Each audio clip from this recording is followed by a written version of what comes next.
नमस्कार, मैं खुशबू श्रीवास्तव निवारण ज्योतिष केंद्र उज्जैन से आप सभी का हार्दिक स्वागत करती हूँ। हमारी आज की सीरीज में इस नए पार्ट में हम चर्चा करेंगे मंगल और शनि की भूमिका के बारे में। और अभी मैंने 3 दिन पहले एक कुंडली देखी है जिसमें आप देखेंगे कि मंगल और शनि ने कितनी चौंकाने वाली भूमिका निभाई है। आज हम उसी कुंडली के बारे में चर्चा करेंगे।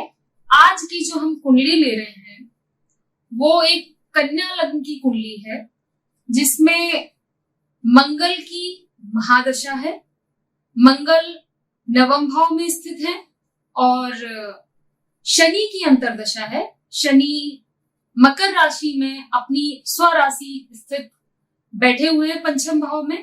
तो आज हम जो चर्चा कर रहे हैं इस कुंडली को लेने के पीछे अभिप्राय क्या है। पहले मैं ये बताती हूँ कि इस कुंडली में जातक के साथ में क्या घटना घटित हुई है जो कि बेहद दुर्भाग्यपूर्ण रही। इस कुंडली में जिसे मैंने अभी 3 दिन पहले देखा है, तकरीबन 10 दिन पहले उस जातक के पिता और उसके चचेरे भाई का कुछ लोगों द्वारा मर्डर कर दिया गया, जिसे सुनकर मैं बेहद दुखी भी थी और हतप्रभ भी थी।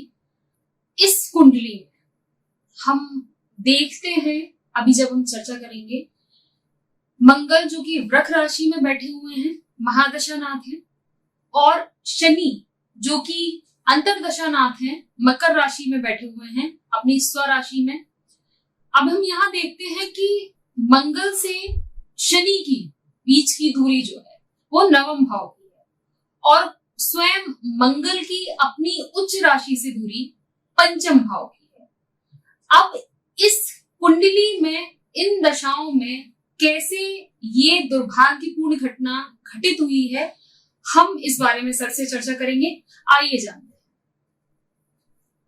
अब आपने जो कन्या लग्न की कुंडली बताई जी, उसमें ये भी सही है कि महादशानाथ मंगल की उच्च पंचम भाव में है और मंगल से शनि की दूरी भी नवम भाव की है जी।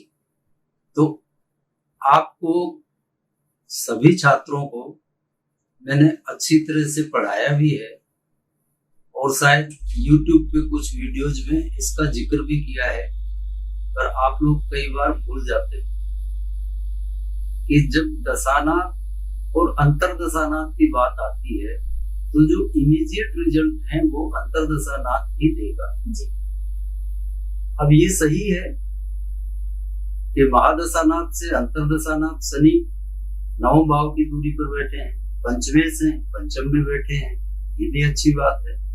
लेकिन आपको याद हो तो मैंने एक बात आपको बताई थी कि शनि के आप सब कुछ छोड़ दीजिए, उच्च नीच सब कुछ छोड़ दीजिए, शनि की दशम दृष्टि को देखना है।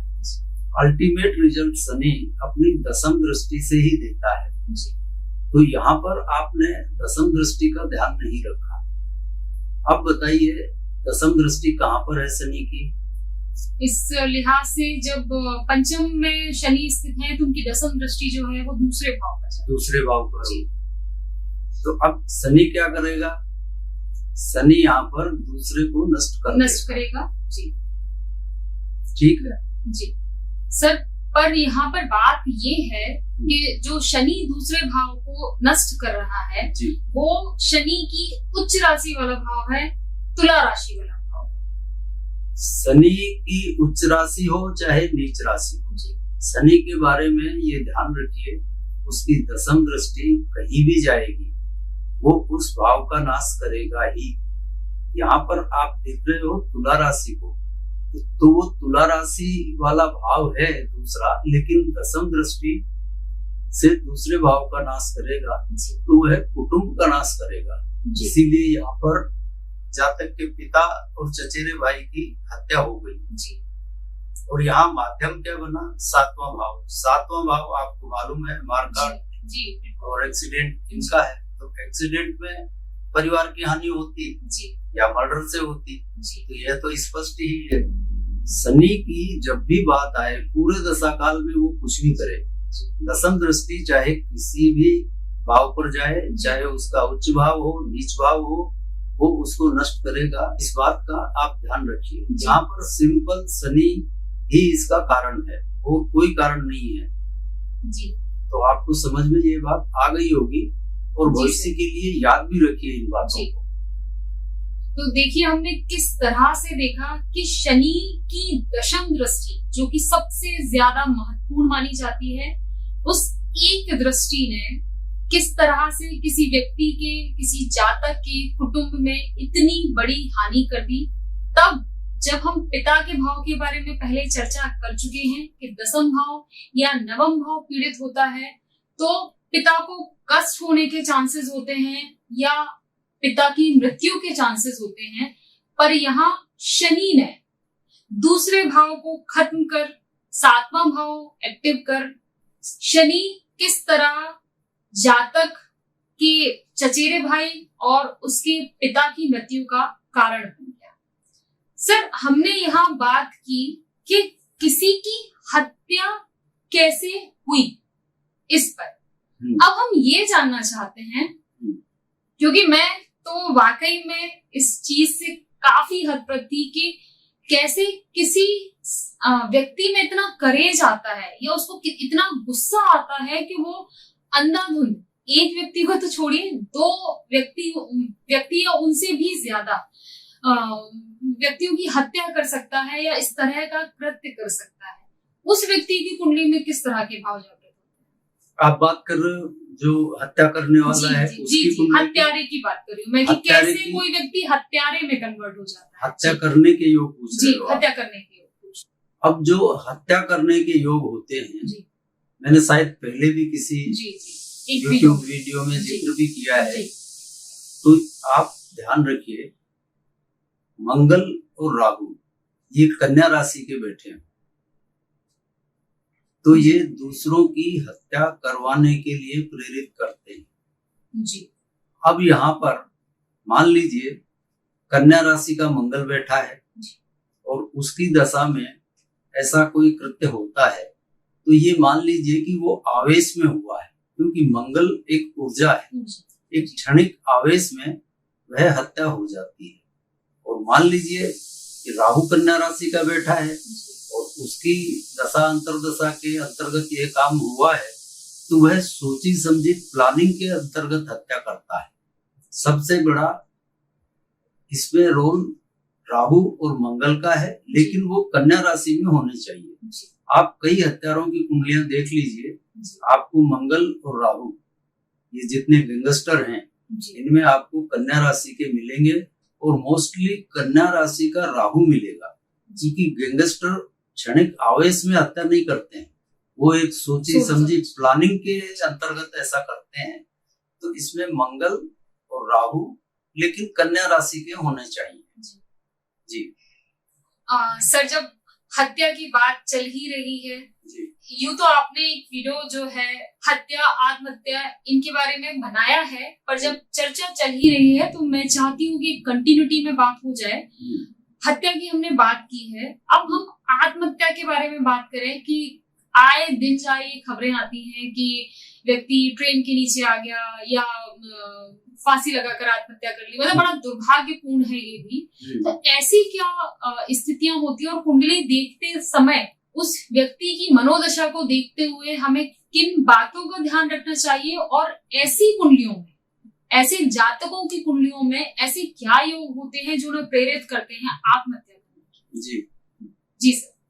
देखिए, लग्न है शरीर जी और अष्टम है उसकी आयु, ठीक है जी। अब किसी भी दशा अंतरदशा में यदि लग्नेश अष्टम भाव की हानि करता हो जी, या अष्टमेश लग्न भाव की हानि करता हो तो मान लीजिए यह आत्महत्या करने का योग है।